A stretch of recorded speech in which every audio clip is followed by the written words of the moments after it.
윗도리를 입고 온다고 그랬는데 덥다고 깜빡 잊었습니다. 그래서 오늘은 편하게 이렇게 합니다. 모세가 출생하면서 출애굽기가 시작이 됐습니다. 이제 요셉을 알지 못하는 새 왕이 일어나면서 애굽에 있었던 야곱의 후손들을 계속 괴롭히기 때문에 힘들었죠. 그때 모세가 난 것이 출애굽을 인도하기 위한 그런 거였습니다. 그래서 2장에 들어가면서 바로 30년, 40년, 80년을 건너뛰어가지고 나중에는 40세가 돼가지고 뭔가 내가 좀 할 일이 있겠구나 싶어서 주먹을 불끈 졌는데 너 말고 아직 아니야 이러면서 젊음의 어떤 총기, 지혜가 아닌 지식을 사실은 거부를 하고 광야 훈련을 40년을 시켰습니다. 그렇게 해서 1장, 2장 사이에 약 80년이라는 세월이 흐르죠. 그래서 모세가 등장을 하며 출애굽을 했습니다. 그리고 모세가 신명기 마지막에 가면 죽습니다. 모세가 죽었기 때문에, 모세가 죽은 것을 기록했기 때문에 모세가 쓴 것이 모세오경이 아니다 이렇게 생각을 하는 사람도 있지만 우리는 전통적인 견해를 따라서 모세의 저자다, 문서가설설이나 이런 것들을 믿지는 않습니다. 근데 모세가 죽으면서 누가 등장을 하냐면은 여호수아가 등장을 합니다. 그래서 여호수아가 그때 히브리어 말로 예호수아 이렇게 됩니다. 우리는 이제 여호수아라고 이렇게 부르잖아요. 근데 여호수아 히브리어인데 원래 이제 야훼는 구원하신다라고 하는 이 말입니다. 그러니까 예수라고 하는 이름의 뜻도 마태복음 1장 21절에 가면은 자기 백성을 저희 죄에서 구할 자다라고 하며 예수라고 하는 이름도 백성을 구할 자, 야훼도 구원이시다, 여호수아 이렇게 됩니다. 가데스 바네아에서 12명의 정탐꾼을 보냅니다. 정탐꾼을 보낼 때 이제 유다 지파에서 갈렙이 있었고 에브라임 지파에서 호세아가 등장을 합니다. 근데 이 호세아를 나중에 야훼라고 하는 어떤 그 신적 명칭을 앞에다가 약간 가미를 시켜가지고 호세아 이름을 여호수아로 바꿉니다. 그러면서 뭔가 의미 있는 일을 하는 거예요, 모세가. 그러면서 또한 모세는 어떤 것을 생각을 했냐면은 항상 하나님 모세에게 말씀하셨어요. 또 모세가 하나님 말씀하신 것을 듣고 자기가 자기에게 나와 같은 선지자 하나를 일으킬 것이다 라고 얘기를 하면서 우리 주님의 등장을 모세를 통해서 미리 말씀을 합니다. 그래서인지 모세가 호세아를 여호수아로 이름을 바꾸면서 야훼는 구원이시다 라고 하는 뜻으로 이름을 붙였습니다. 그러니까 결국은 모세의 등장이 가죽옷하고 또 여자의 후손으로 오고 하는 이런 모든 것하고 다 연결이 되고 모세가 여호수아를 거론을 하며 결국은 가나안 땅을 정복을 하지요. 물론 율법의로 말미암아 어떤 율법 때문에 사실은 출애굽을 하는 겁니다. 자, 우리는 은혜를 굉장히 강조를 많이 해요. 신약 시대에는 물론 은혜입니다. 은혜인데 은혜보다 앞선 게 뭐냐면은 율법입니다. 왜 모세가 율법을 상징하는데 왜 모세가 출애굽을 하는 인도하는 자가 됐을까? 그냥 율법 때문에 사실은 밖으로 빼내는 겁니다. 왜냐하면 율법의 요구가 이루어졌을 때 그 율법의 요구가 내 뜻이 아니고 하나님의 뜻대로, 율법의 요구가 내 의지나 내 행위가 아니고 하나님의 법에 의해서 됐을 때, 믿음으로 아벨은 우리가 지난주에 얘기를 했잖아요. 그 믿음으로 아벨이라고 하는 양이 무엇을 얘기를 하냐면 사실은 대속의 은혜를 가르치는 거예요. 구약에서부터. 제대로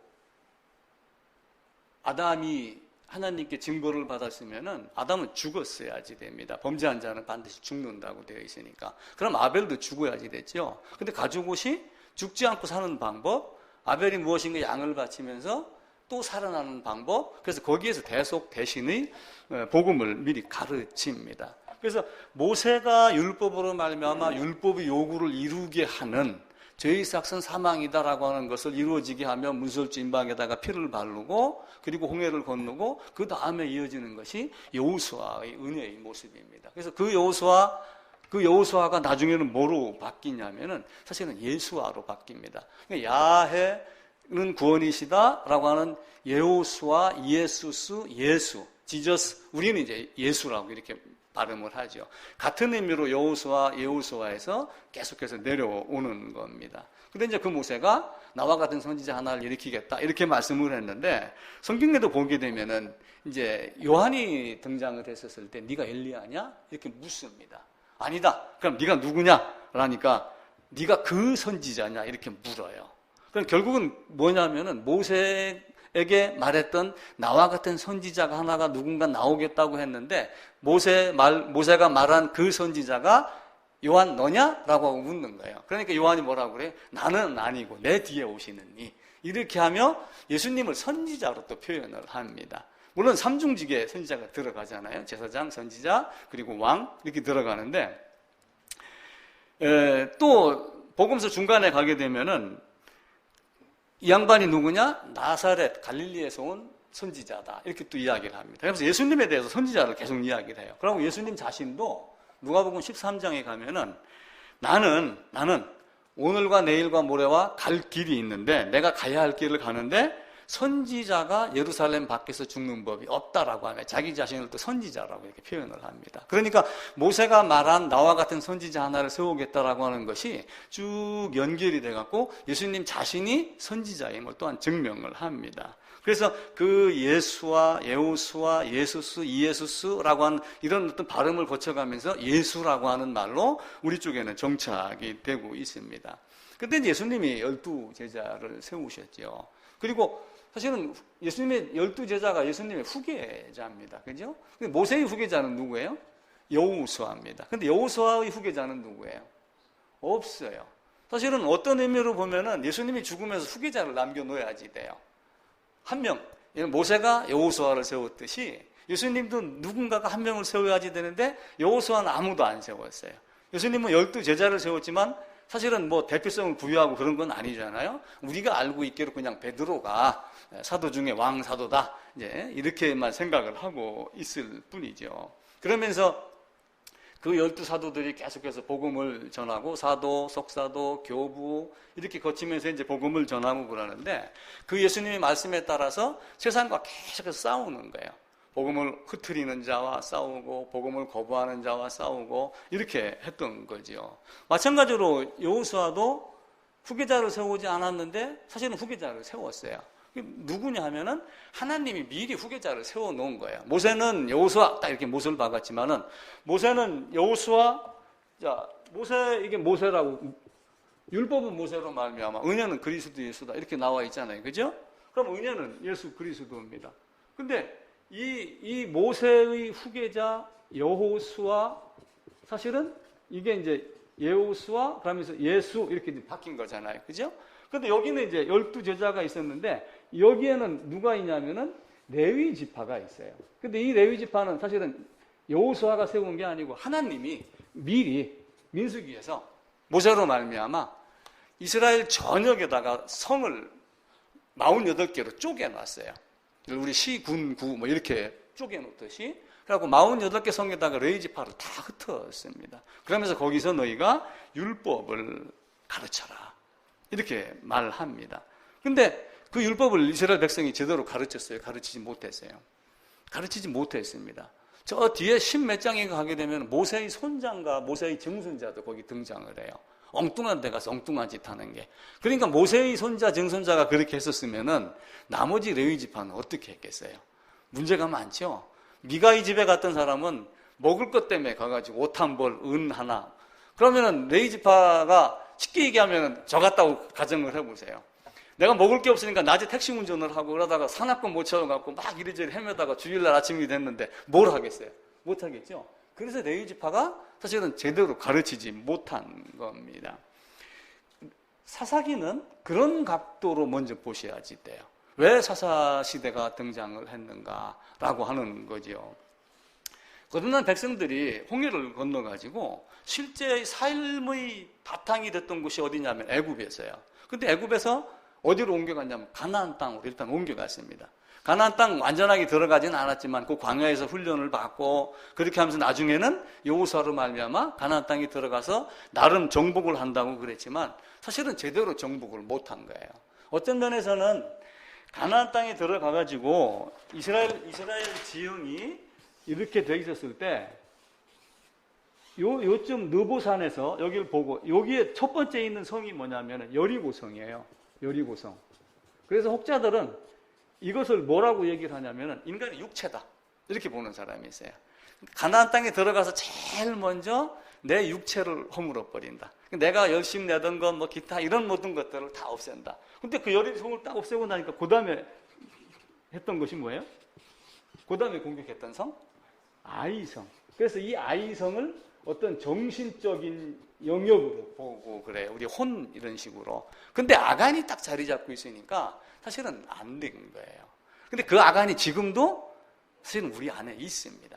사실은 또 여리고성도 무너졌겠거니 했지만 사실은 안 무너진 것이 많아요. 왜냐하면 아이가 무너져야지 사실은 여리고가 무너지는 거거든요. 그래서 정신이 먼저 딱 깨지면은 몸은 따라가게 돼 있어요.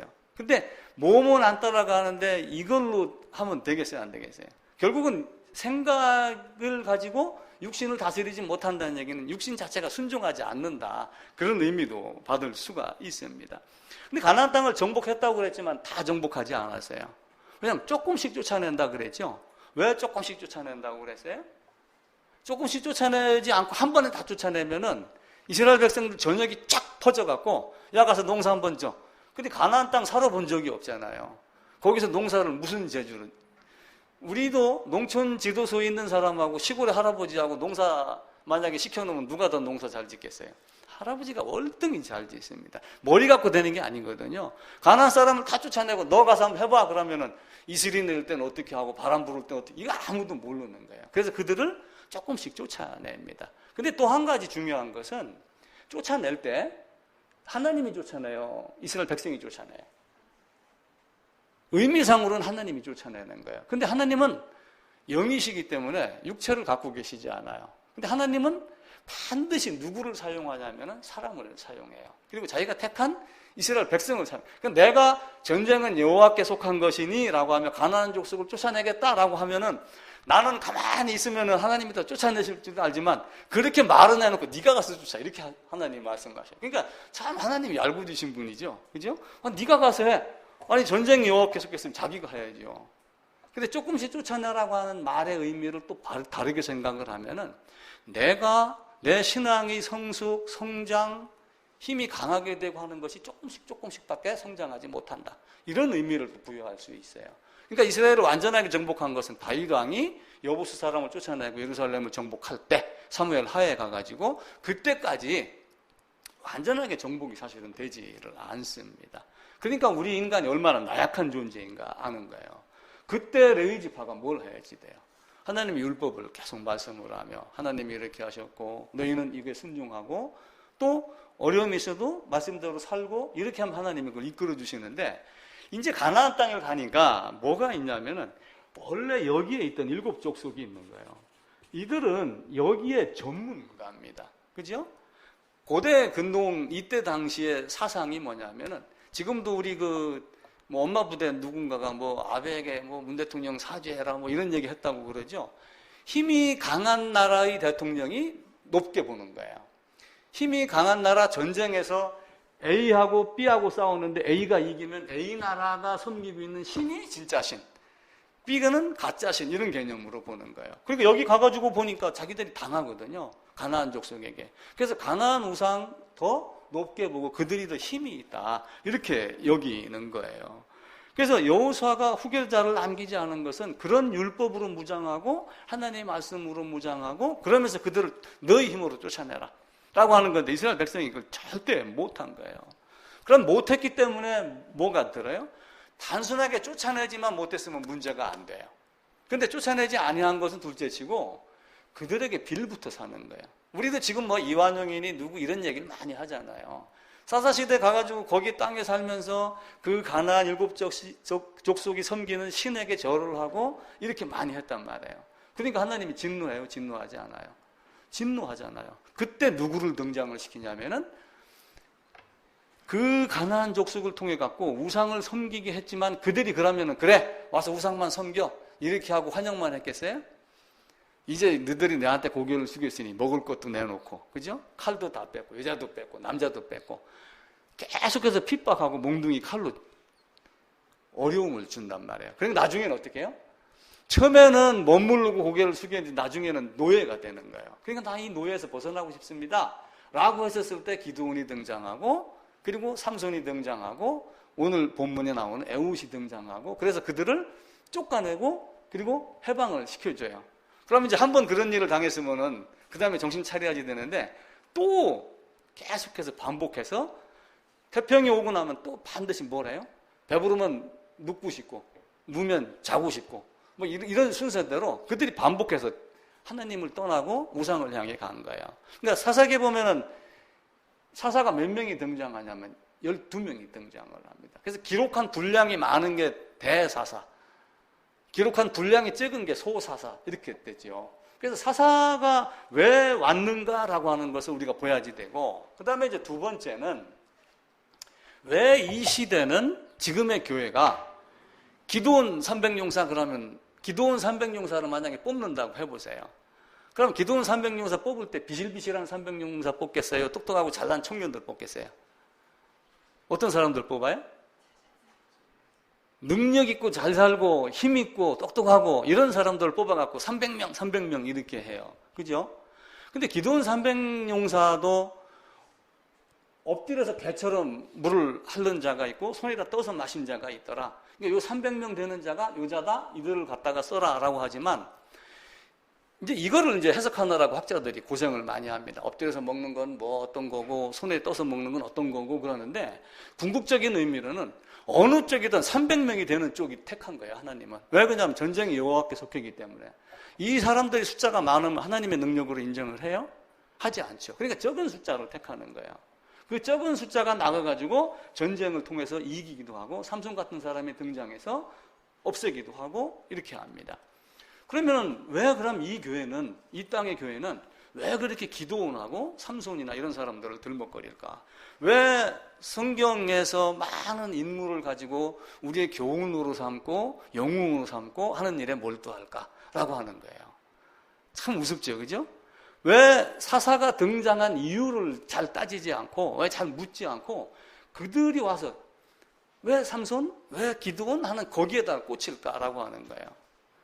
그게 이제 그 전문 용어로 따지면 자기 이상화라고 하는 게 있어요. 자기 이상화. 내 꿈이, 내 이상이 뭐야? 라고 하는 그 이상화라고 하는 게 있어갖고 쉽게 얘기하면 환상을 가지는 거예요. 대리 만족도 있고 나를 그 삼손이나 기드온에다가 나를 투사시켜갖고 내가 그 위치로 가가지고 있는 듯한 착각을 일으키는 거예요. 대리 만족 비슷한 어떤 이런 것들을 가지고 있죠. 근데 문제는 뭐냐면은 왜 그들이 등장했는가라고 하는 것을 먼저 알고 내가 왜 이 비참함에 빠졌을 때, 자, 로마서 6장 1절에 가면은 다른 말씀이 있어요. 한번 6장 1절 한번 찾아서 읽어봐 주세요. 로마서 6장 1절입니다.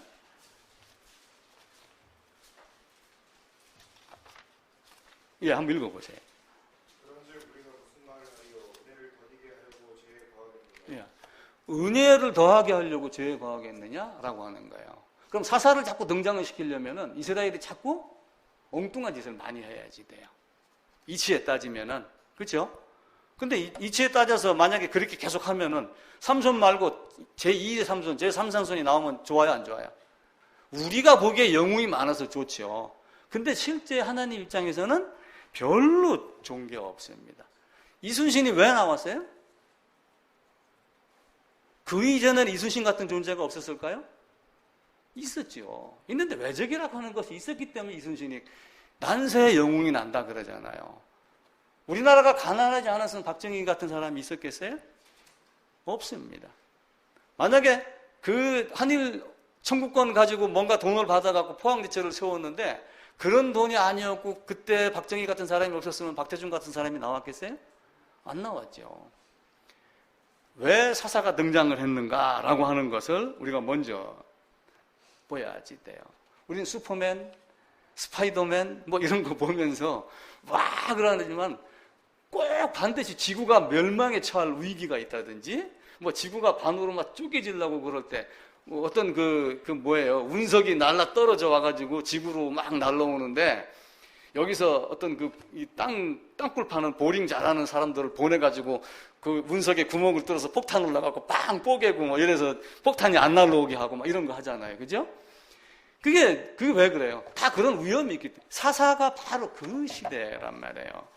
그래서 사사기 마지막에 가면은 그때 왕이 없으므로 이렇게 말씀을 해요. 그때 왕이 없으므로 사람들이 각자 자기의 소견에 오른 대로 행했다.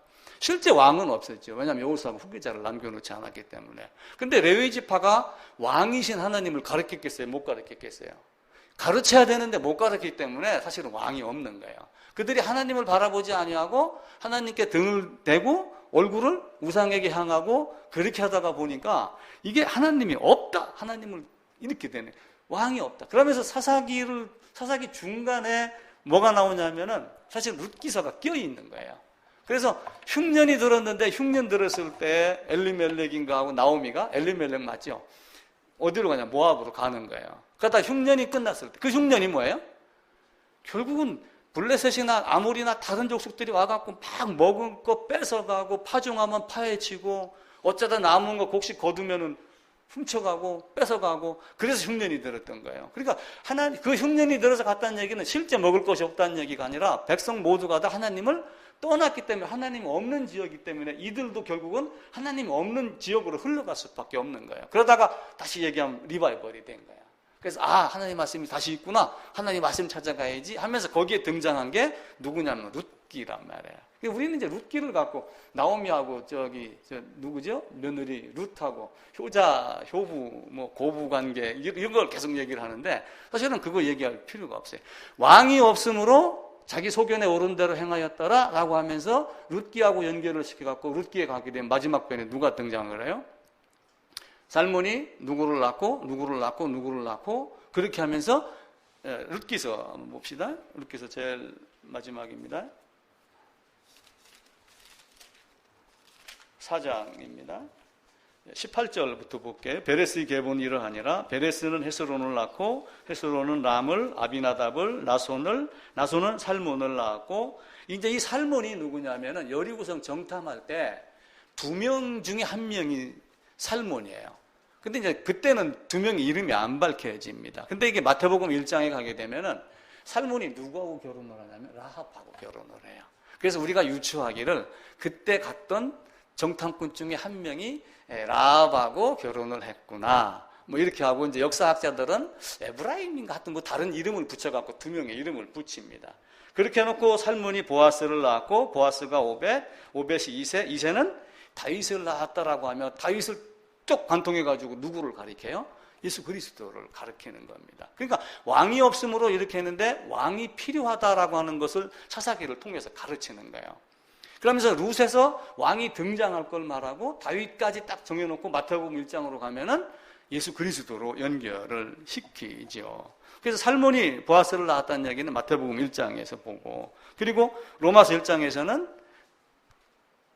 다윗 육신의 혈통으로는 다윗에서 이렇게 하면 룻기 4장하고 로마서 1장하고 연결이 됩니다. 마태복음 1장에도 가면 다윗의 자손 예수 그리스도의 세계라 족보라 이렇게 이야기를 하죠. 또 예수님이 출생할 때도 보면 마태복음 2장입니다. 동방 박사가 와가지고 유대인을 왕으로 나신 네가 어디 계시냐라고 하면 또 왕 이야기를 하죠. 또 재판을 할 때도 네가 유대인의 왕이냐? 이렇게 묻습니다. 그러니까 선지자가 라고 했듯이 내가 그니라 라고 얘기하며 자기가 왕이며 선지자인 것을 우리 주님이 스스로 밝힙니다. 그래서 사사기를 보면은 삼손 영웅이고 기드온 영웅인 건 맞습니다. 또 그런 활동을 하는 사람들이 있으면 좋습니다. 그런데 그렇게 활동할 수 있다는 것은 사실은 그 시대가 어려웠다라고 하는 거죠. 예를 들어 갖고 텐트만 치면 교회당이 꽉 차던 시대가 있어요. 그래가지고 기도하고 이렇게 하면은 그냥 꽉 넘쳐갖고 조영기 목사 이런 분도 있고 또 돌아가신 어느 목사야. 이거 몇 분 큰 우리나라의 인물이다. 위대한 유산이다. 이렇게 하시는 분들이 있잖아요. 왜 그런 분들이 낫겠어요? 어렵기 때문에, 난세가. 근데 만약에 그렇지 않았다면은 지금 같은 시대는 또 어떻게 돼요? 여기도 교회, 저기도 교회, 인터넷만 열으면 설교가 넘쳐나는데 내가 왜 교회를 가? 이렇게 하면서 또 안 가고 이런 경우도 생기잖아요. 그래서 사사는 사실은 일회용 지도자입니다.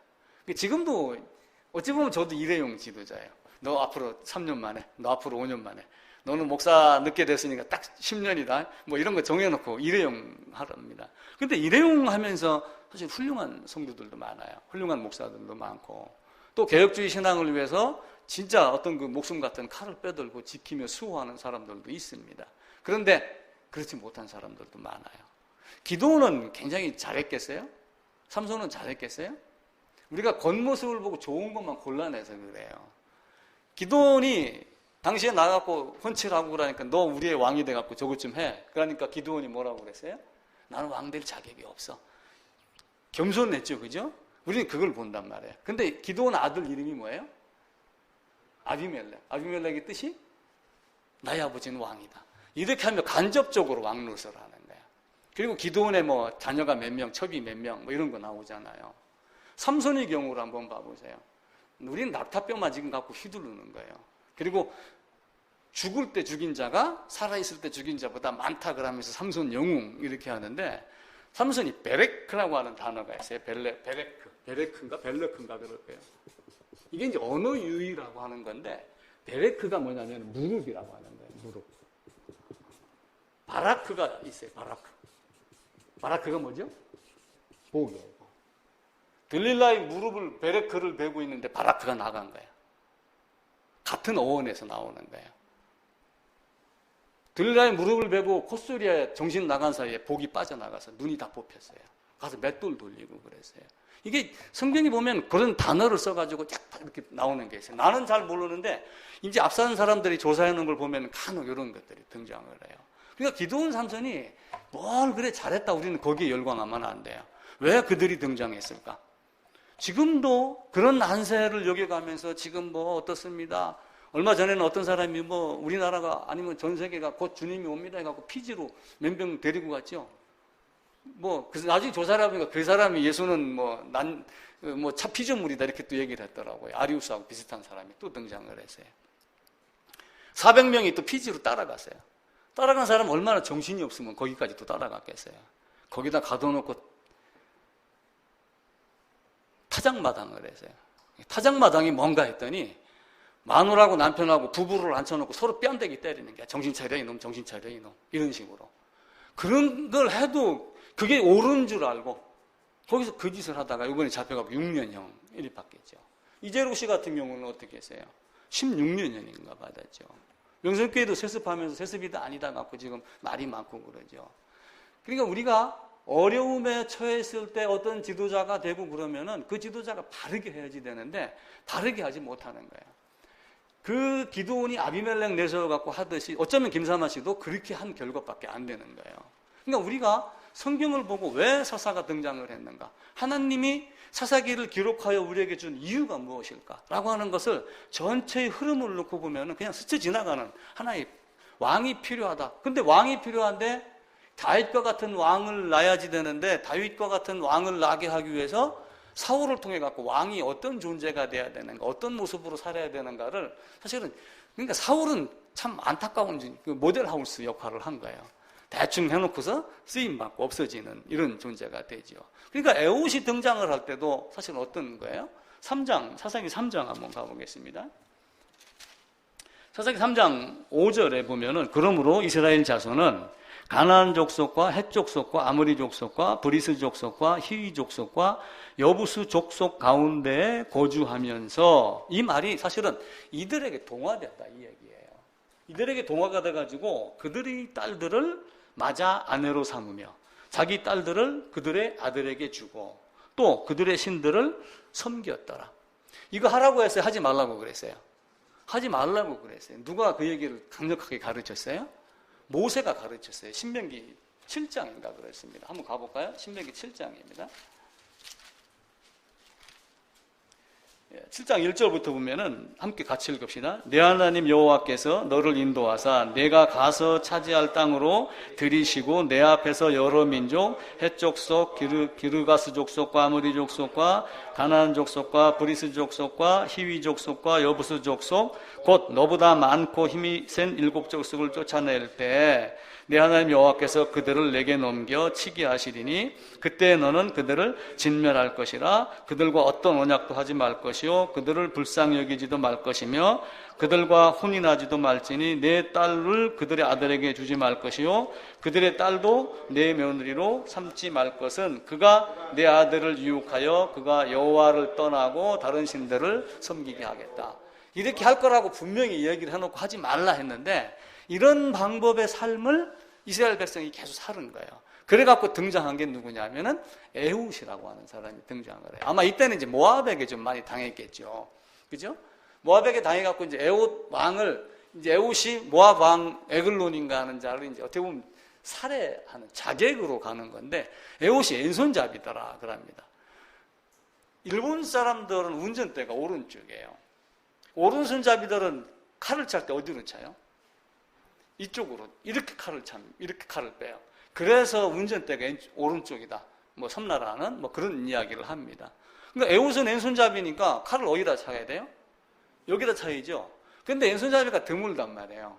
그러니까 칼을 오른쪽에 차도 혹시 당시에는 걸려도 이놈은 좀 모자란 놈 아니야? 이렇게 해서 검문이 통과가 되는 예가 많았답니다.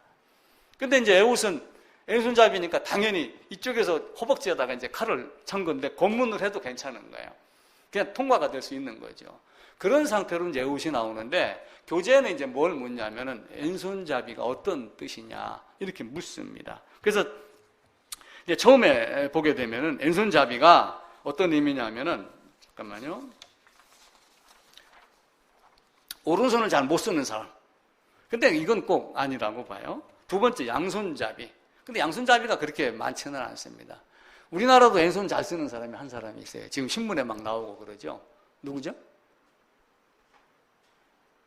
지금 신문에 잘 나옵니다. 왼손잡이. 야, 유현진. 전 세계에서 왼손으로 공을 가장 잘 던지는 사람. 그 왼손잡이 에훗이 어떤 의미냐면은, 사사기 20장 가봅시다. 사사기 20장에 가면 왼손잡이에 대한 내용이 나옵니다. 이제 베냐민 지파, 에훗도 베냐민 지파예요. 근데 베냐민 지파에 대한 이야기가 나오는데 20장 16절입니다. 이 모든 백성 중에 택한 700명은 다 왼손잡이라 물매로 돌을 던지면 조금도 틀림이 없는 자이거늘 이라고 하며 하등 어려움이 없이 모든 것들을 다 맞출 수 있는 자. 그런데 이제 개정은 모든 것이 조금도 틀림이 없다 이렇게 되어 있는데, 바른 성경은 그가 600명 왼손잡이가 물매 돌을 던지면 머리카락 하나도 비켜나가지 않았다. 그 틈새 하나까지도 명확하게 맞춘다. 그리고 세번역도 머리카락도 빗나가지 않고 맞히는 사람들. 이게 왼손잡이. 얼마나 많은 능력이. 그러니까 다윗도 오른손잡이였는지는 왼손잡이였는지는 모르지만, 다윗도 사실은 골리앗이 투구를 안 썼겠어요? 투구를 뭔가는 썼겠죠. 근데 그 구멍 사이로 뚫고 들어간 거예요. 그런 정도의 능력이 있는 게 왼손잡이죠. 그러니까 왼손잡이가 어쩌면은 타고난 왼손잡이일 수도 있고, 아니면은 왼손잡이 훈련을 시킬 수도 있겠죠. 유현진 같은 선수는 훈련을 굉장히 많이 하는 겁니다. 예를 들면 옛날에도 그런 게 있어요. 그 올리엄텔? 뭐 사과 맞췄던 옛날에 그런 혹시 기억나요? 어떤 양궁하는 사람이 저 영국 어디 쪽의 이야기입니다. 자기 아들 머리 위에다가 사과를 놔놓고 활을 쏴라 하는 그런 옛날 이야기가 있습니다. 사실은 두근두근 했겠죠. 잘못 맞으면 자기 아들이 죽잖아요.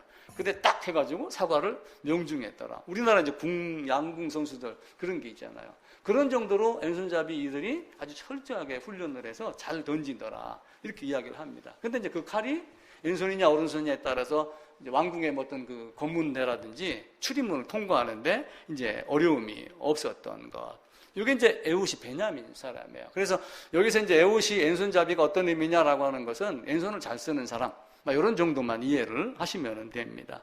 근데 지금 우리가 이제 20장을 읽었는데 사사기 19장으로 3장에 보게 되면은 15절에 베냐민 사람 게라의 아들 왼손잡이 에훗이라 364쪽입니다. 15절만 오늘 본문입니다. 이스라엘 자손이 여호와께 부르짖음에 여호와께서 그들을 위하여 한 구원자를 세우셨으니 그는 곧 베냐민 사람 게라의 아들 왼손잡이 에훗이라.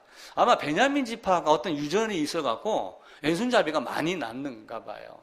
사도행전 19장에 가면은 누가 등장을 하냐면 어떤 레위 사람이 첩을 얻어가지고 그 첩이 어딜 나갔다가 이제 그 윤간을 당해서 죽는 게 나옵니다. 근데 윤간 당해서 죽은 장소가 어디냐면은 베냐민 지파의 기브온이라고 하는 지역입니다. 그러니까 이 레위 지파의 그 제사했던 사람이 그 여인을 12토막으로 나눠가지고 12지파에게 시체를 보냅니다. 이게 어딜 갔는데 내 아내, 내 첩이 이렇게 당해갖고 죽어서 지금 억울해서 지금 보내는 거냐? 왼수를 갚아주세요. 이렇게 하니까 이제 12지파가 사실 다 일어난 거예요. 다 일어나서 보니까 일어난 숫자가 40만 명이 됩니다. 그때 이제 미스바에 모여가지고 뭐 기도했다 이 이야기가 나오죠. 이제 40만인데 그 중에 각 모인 지파마다 10분의 1, 10분의 1을 뽑으니까 총 4만 명이 돼요. 그 4만 명이 공격해 온다는 얘기를 듣고 요 에웃의 지파, 베냐민 지파가 왼손잡이가 많아서 700명을 뽑아가지고 4만 명을 다 죽여버립니다. 얼마나 그 돌을 잘 던지고 칼을 잘 쓰는지 400명을 다 죽여버려요. 그 나중에 이제 이스라엘 백성들이 베냐민 지파가 이래서 우리가 어찌하오리까 그러니까 하나님이 가서 치라 이렇게 허락을 해요. 그래갖고 나중에 베냐민 지파의 군사가 한 5만 명 정도가 죽습니다. 그 민수기 후반부에 광야 훈련 끝나고 인구 조사를 했을 때 한 4만 몇천 명, 한 5천 명 정도가 돼요. 그 시간 후에 이제 인구가 좀 늘었겠죠. 한 5만 명 중에 600명만 산으로 도망을 하고 나머지는 다 전멸을 해요. 베냐민 지파가. 그러니까 이제 이스라엘 지파가 이제 전쟁을 하다 말고 아차 이렇게 되는 거예요. 왜 그러냐면은 600명만 남고 나머지 군사가 젊은 용사들이 다 죽었어요. 12지파가 모여가지고 가만히 생각을 하다가 보니까 이러다가 한 지파 베냐민 지파가 사라지겠구나. 하나님이 우리에게 12지파를 명령하셨는데 우리가 칼질을 하는 바람에 한 지파가 사라지니 하나님 어찌하오리까 이렇게 해가지고 다시 어떻게 하냐면은 그 베냐민 지파에게는 장가도 시집도 보내지 말자 이렇게 언약했던 거를 다시 되돌려가지고 600명 중에 그 미스바에 모이지 않았던 갓집 할 거야. 막 길르앗 야베스 족속에 들어가가지고 그 야베스 지역에 들어가가지고 그 동네에서 남자를 아는 여자는 다 죽이고 처녀만 400명을 살려합니다. 그 처녀를 누구에게 보내냐면 베냐민 지파로 보내요. 그리고 600명 중에 400명이 남고 200명이 지금 남은 거예요. 400명은 400명하고 결혼을 하고 200명이 이제 평생 노총각으로 살아야 되는 거예요. 아니면 이들이 결혼해갖고 낳는 이제 아기들을 클 때까지 기다리든지 아니면 지금 몇 살 어린아이들이 클 때까지 기다리든지 그렇게 하니까 이제 이 12지파가 그래도 베냐민 지파를 살려야지 되겠다. 이런 생각을 가지고 매년 절기 때마다 실로에 모여가지고 잔치를 벌이고 춤을 추는데 그때 여러 처자가 나오니까 200명 너희는 각자 알아가지고 보쌈해라. 이렇게 명령을 해갖고 600명이 다 결혼을 해서 베냐민 지파가 유지가 됩니다. 근데 이제 그 유지되는 베냐민 지파의 후손 중에 누가 태어나냐면 사울인데 이게 길르앗 야베스 족속의 처녀 400명 중에서 태어난 자인지 아닌지는 잘 모르겠어요. 사울이 죽어가지고 성벽에다가 못이 박혀갖고 이렇게 성벽에 매달려 있었을 때 사울의 시체를 거둔 사람이 누구냐면은 요 길르앗 야베스의 사람들이에요. 아마 뭔가 은혜를 입었기 때문에 뭔가 관련이 있기 때문에 그러지 않을까 그런 생각을 해보게 됩니다. 어차피 왼손잡이는 왼손을 잘 쓰는 사람. 근데 에웃이 일어나서 왼손을 잘 쓰는 것을 자랑하는 것이 아니라 우리는 왜 에웃이 일어났고 왜 기드온이 일어났고 왜 삼손이 일어났고 라고 하는 것을 보여야지 돼요. 아까 베레크, 바라크 이야기를 했지만 삼손은 몇 번이나 그랬어요. 그 이전에 한 여자도 그랬죠. 들릴라에게 3번인가를 연속해서 그랬습니다. 우리말로 3번 그러잖아요. 2번 하다가 정신 바짝 차리고 3번째는 아니야 이랬어야 되는데 그 콧소리에 녹아 떨어져 나간 삼손. 그러면서 눈이 뽑히고 그리고 맷돌을 돌리고 마지막에는 뭘 잘했다고 하나님 내 원수를 갚게 해주세요. 그래서 우리는 죽인 숫자만 센단 말이에요. 그래서 그것이 아니라 우리 앞에도 혹 어려움이 있었을 때 그 사단 삼손과 기드온과 이런 사람들이 나타나고 하는 건 좋지만은 왜 내가 그들이 등장하게 만들었을까? 거기다 먼저 초점을 맞추는 것이 더 좋지 않을까 생각을 합니다. 사사기를 보시면서 사사가 등장할 때마다 바로 앞에 보면은 이스라엘 형편이 이렇더라가 대체적으로 다 기록이 되어 있습니다. 사사기는 그런 관점으로 보고 왕이 없기 때문에 왕을 세우는 것. 그리고 여호수아가 후계자를 안 남겼지만 후계자는 누구냐면은 민수기 35장에 나오는 레이지파 48성읍에 붙어 있는 사람들 그들이 자기 역할을 안 했기 때문에 이스라엘 백성이 부패 엉뚱한 길로 빠졌다. 그래서 사사가 등장했다. 결국은 하나님 왕을 의지하지 않으면 안 된다. 그래서 하나님이 성육신 하셨다. 이런 관점으로 성경을 보면은 아마 그것이 성경의 일관성이다라고 저는 봅니다. 꼭 그런 관점으로 성경을 보면서 헛된 영웅에 매달리고 헛된 영웅 찾고 그러면서 어떤 그 성경의 인물을 갖다 위인전을 만들고 그렇게 하면은 절대 안 됩니다. 하나님